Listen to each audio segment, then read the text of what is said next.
10 साननि उनाव मनज बर'नि गोथै देहाखौ बेखे दैमानिफ्राय बोखांबाय।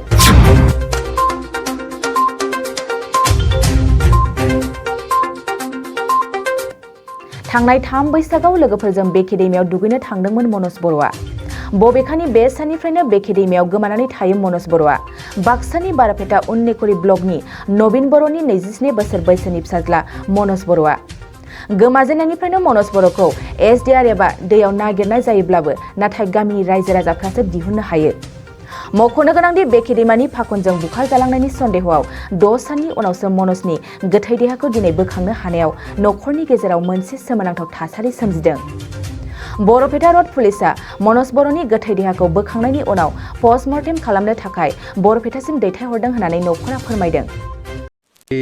এই যিটো ডেড বডি তেওঁৰ নাম মনোজ বড়ো, বাৰাপেটা উন্নিকুৰি ব্লকৰ হয়। তেওঁ যোৱা বহাগ মাহৰ 3 তাৰিখৰ পৰা নদীত পৰি সন্ধানহীন হৈ আছিলে। তেওঁক আজি মোটামুটি 6 দিনৰ অন্তত আজি উদ্ধাৰ হ'ল ইতিমধ্যে।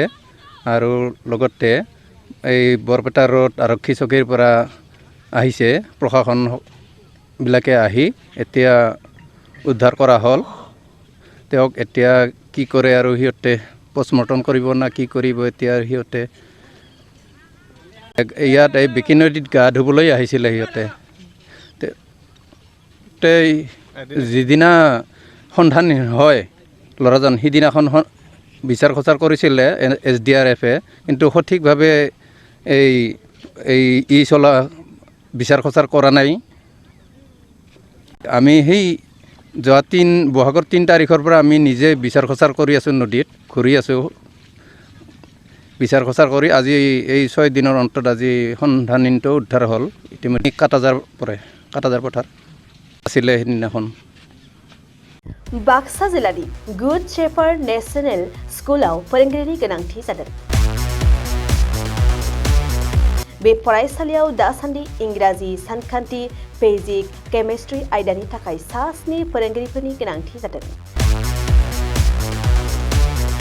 बेफोर आयदानि थाखाय बिजाथिफोरा एमए, एमएससी, बीएड आरो डिलेड थानाय जानांगोन।